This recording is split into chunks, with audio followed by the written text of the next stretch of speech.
Alpha Omega.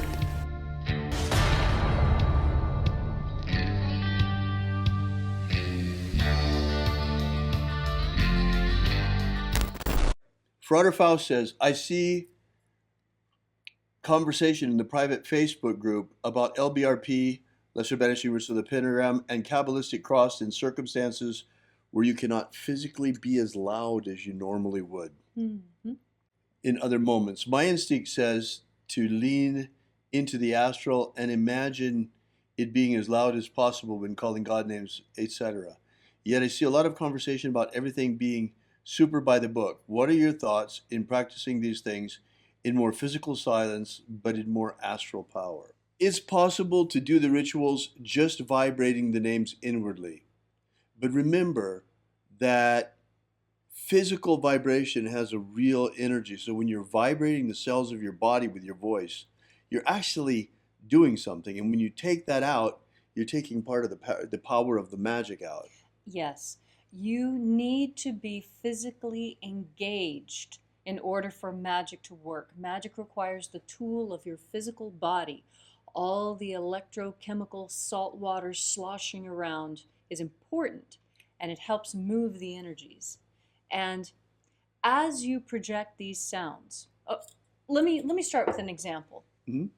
We've all seen how you can take a wine glass and set it in front of a speaker. Right. And when you have the right volume and the right tone, the glass shatters. Now, why is that? Well, that's because sound waves do things to physical material.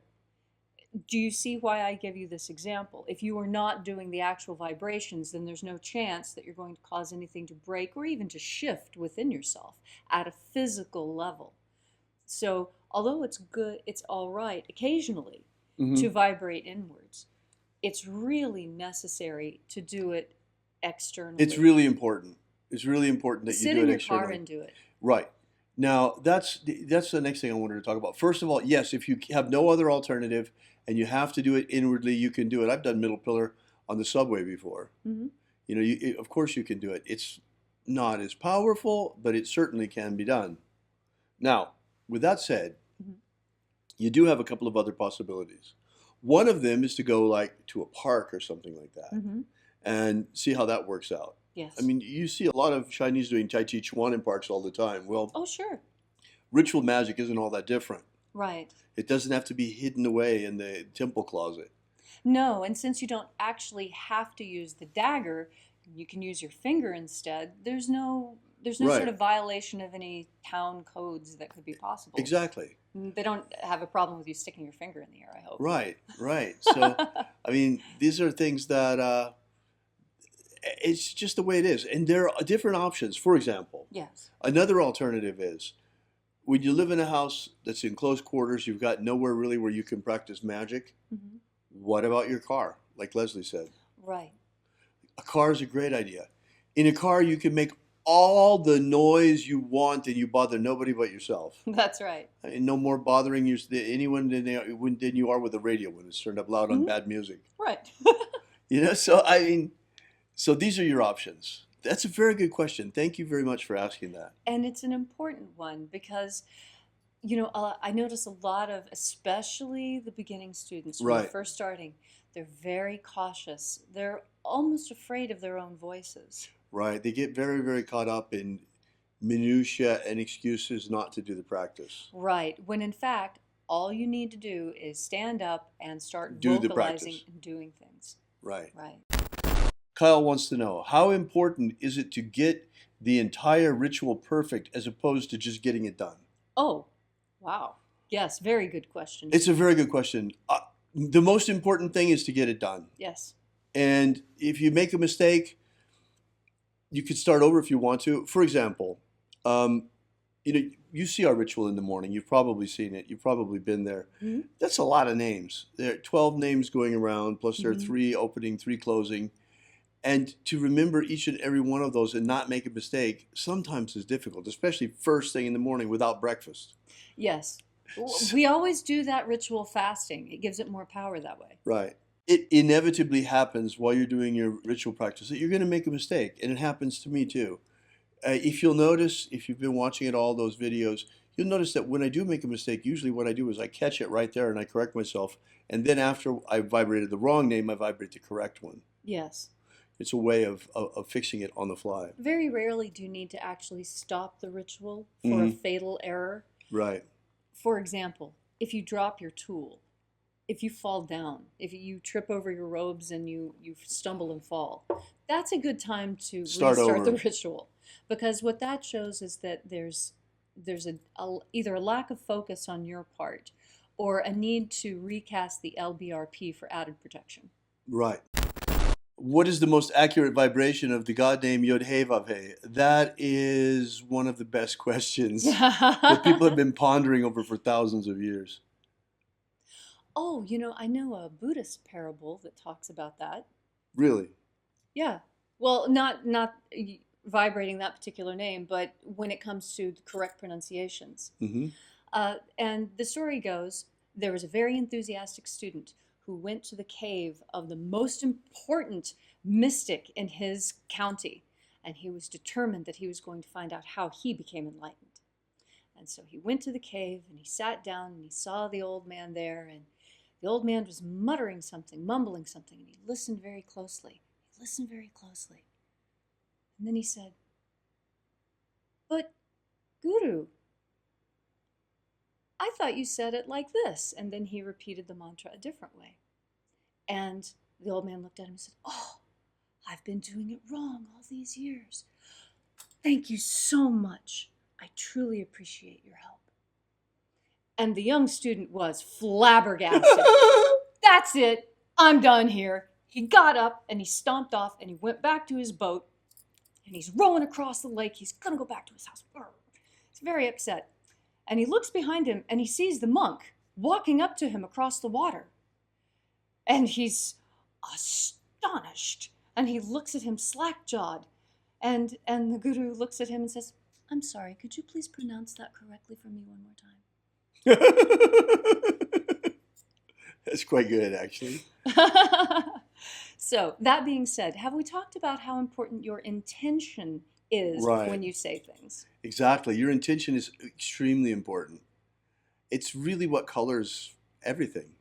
Even your day-to-day life is colored by how you think it is going. Steve wants to know, I haven't seen a lot about LBRP and LIRH in the neophyte, or LIRP and LIRH in the neophyte curriculum. Should we be doing these? Oh my goodness. Look, guys, don't complicate things. For the beginners, don't overthink things. There's this whole debate about whether one should do the lesser invoking ritual of the pentagram in the morning or the lesser banishing ritual of the pentagram in the morning. I would suggest that over time you try both. Note, I said over time. Yes. Not in the beginning. In the beginning, you should stick to a very, very simple regimen. Yes. Do not try to complicate it. Do not try to overthink it. Do not try to keep adding in things. For example, there is absolutely no reason as a new neophyte that you need to be doing the lesser ritual of the hexagram and the analysis of the keyword. Completely superfluous in the beginning. All you need in the beginning is the lesser banishing ritual of the pentagram and the rite of the middle pillar. Now, those two are absolutely critical. They're very important. Yes. Because what you're doing is you are using the magnetism of your physical body to attract the Lux energy, the God Force energy all around you. So you're feeding your soul with middle pillar, quite literally. Now, sure, you can do a whole bunch of other rituals, even in the basic rituals like the Rose Cross ritual. Like I said, at length you'll want to do those things. But you should spend at least 6 months just doing lesser banishing ritual of the pentagram and the rite of the middle pillar. That will be plenty. Get them down like learning your ABCs until they become second nature. Right, because then you know what the energies feel like when they're running correctly. You learn how that feels when things are moving in the right way. You know when you have something down. You know when it's smooth. And the only way you find this out is with practice. I can't emphasize to you enough, magic is the most beautiful musical instrument you could ever pick up. It is worth more than any Stradivarius you might find. And it is capable of miracles as well. But like the Stradivarius, you must practice. I don't know if any of you know this about violin players, but playing the violin is painful. You cut your fingers, and when they're cut, too bad. If the song's not over, you have to keep playing. They will put, just like guitar players and drum players, violinists will put super glue on their fingers to try and build up those calluses faster so that they continue to practice. Wow. So practice, practice, practice. If you want to do more and you've already finished your practice, do your practice again. If you want more, do it again. Exactly the same way. Do it again until you have a belly full. That's how you get really good. Do you know how many times I've played a C scale on a saxophone? I don't. That's how many times I've done it. Because you have to do it over and over and over and over. Whenever you get depressed or think that, oh, this magical practice is too much, I want you to think back to a baseball player or somebody who plays a musical instrument. Those people are really putting in hours and hours and hours of practice. Actual practice, not lifting weights. No, how much time does a baseball player spend lifting weights? Well, in the winter, quite a bit. But in the summer, when it's the season, they hardly ever touch a weight unless it's for rehab. And that's because that is secondary. That's a secondary practice. Necessary in baseball, secondary practice. The primary practice is throw the ball, catch the ball, hit the ball, run away from the ball. Simple. Ray says, hey, my question is, after we do the invocation of the highest divine force, do we apply the same method of divestment as we do with God forms? Not usually, because you're not actually assuming a God form with that invocation of the highest divine force.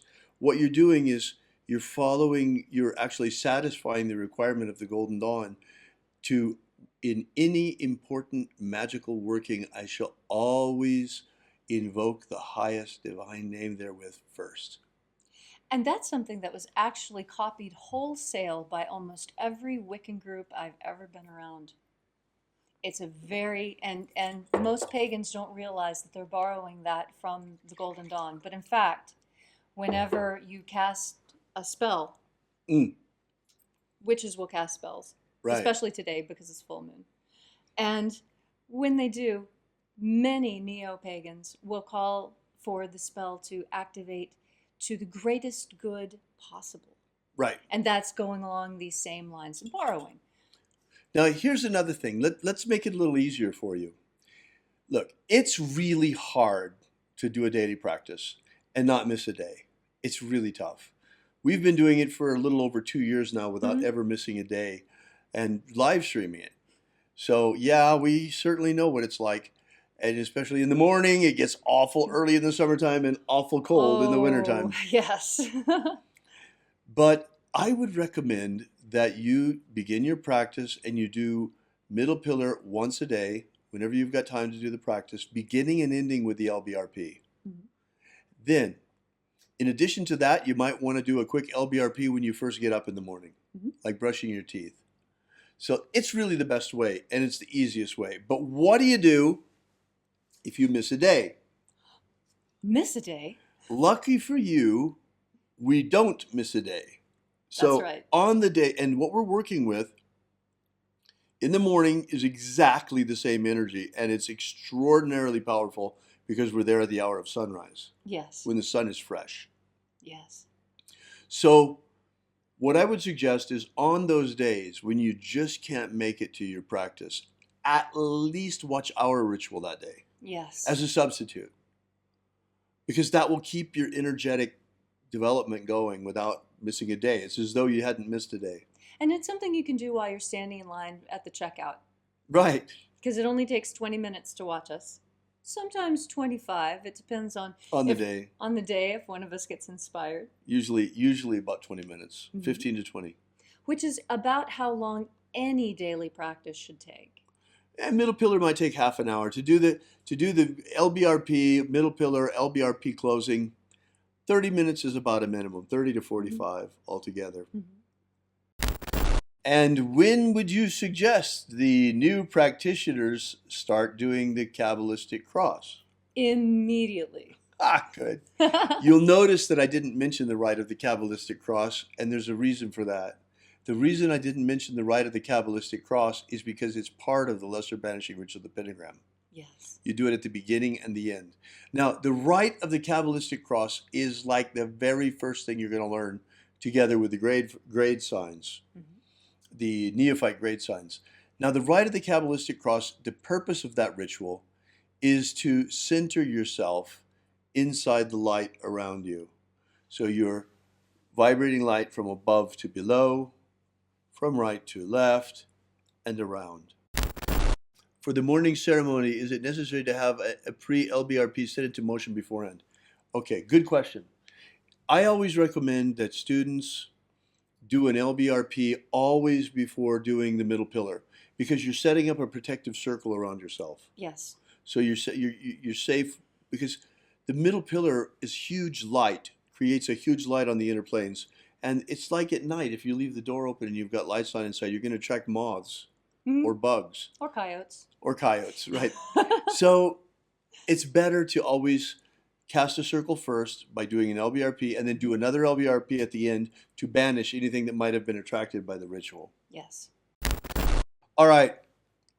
Not pointing a dagger towards earth during Malkut or other rituals.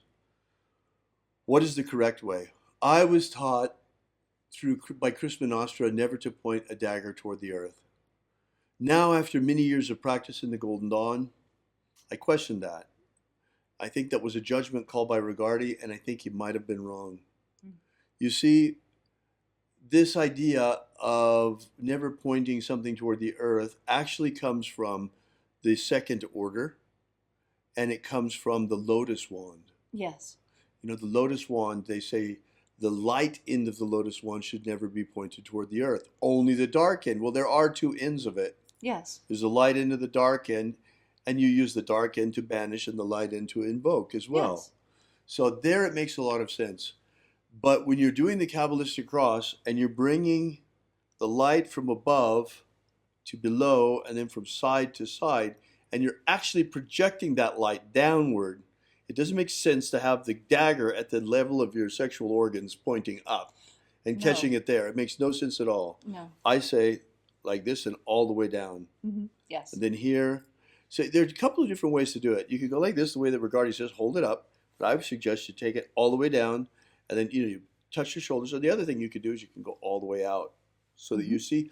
The important thing is that you actually stream that light energy in those directions. Yes. So that you're learning to move the lux. From the very beginning, you're learning to move the lux energy. Yes, because that is the most important thing. Phoenix says, the instructions for the invocation of the highest divine force suggest formulating one's own invocation as soon as possible. My question is, does the invocation need to be the same every time, or can it change each time as the magician and their experience evolve? You know, Phoenix, this calling upon the highest divine force at the beginning of each ritual is something that is uniquely personal in nature. I hesitated to even give a ritual that one can use for this in the Ritual Magic Manual. But since there is so much emphasis on doing this at the beginning of every important working, I put something. Right. But I put it with that proviso that you should come up with your own as well, because it should be uniquely personal to you. I mean, for a Christian, the highest divine force, it will be conceived different than for a Jew, certainly different than for a Muslim, also different than a Buddhist. I mean, it's completely different. This is one thing that you need to adapt for you. Yes. And it's the one place where you can allow your imagination to blossom.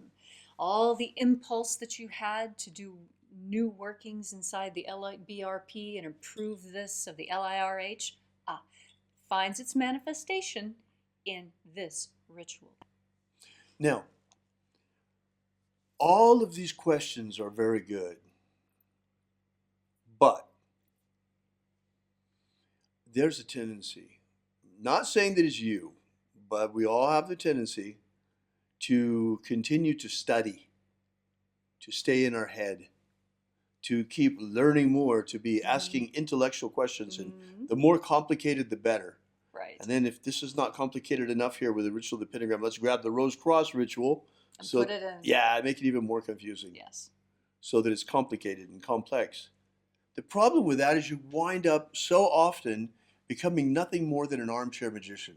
Right. You don't want that. You don't want to be an armchair magician. You want to be a real magician. You want to be doing magic. And to do that, you've got to get the energy to flow. You've got to learn to move the Luke's energy. Yes. You have to fill your soul with God force. Yes. That's the whole point of high magic. High magic is all about the cultivation of soul, all about the cultivation of your energetic nature, all about the cultivation of your energy body. And if you're not cultivating your energy body, if you're just sitting around with a bunch of ideas in your head like before, it's not helping you much. Right, right. This is why I always tell people, and I tell you too, because there's so many new people here. Most of us are busy. Very busy people, and there's only so much time we can dedicate to something like the Golden Dawn and Golden Dawn practice. I would strongly suggest that instead of kicking around inside the curriculum and browsing through a lot of intellectual material, and there's plenty of that, that you spend the time that you have available for the Golden Dawn doing Middle Pillar and Lesser Banishing Ritual of the Pentagram so that you will actually get something for your time. Yes. You will certainly notice results. If you practice this with discipline, just very shortly, very short amount of time, you'll start noticing changes. Discipline, practice, repetition. Discipline, practice, repetition. You see? Right. That's where the learning happens. The learning happens in doing it over and over and over and over.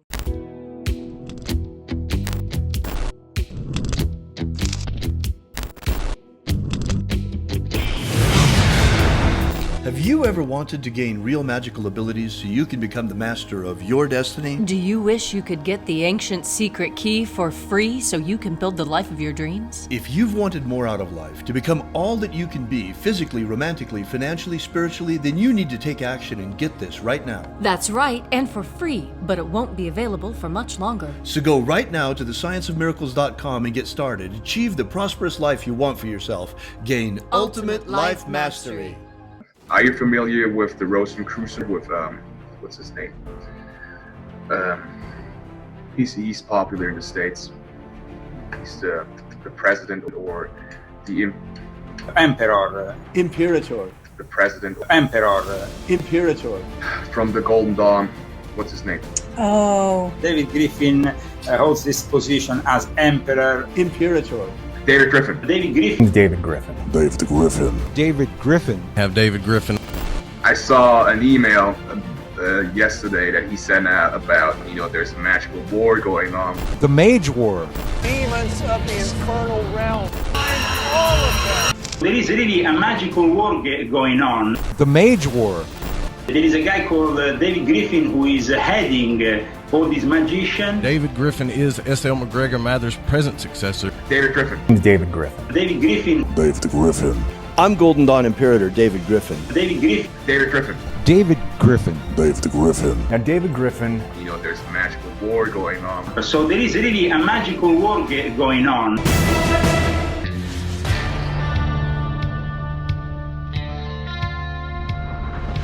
Alpha Omega.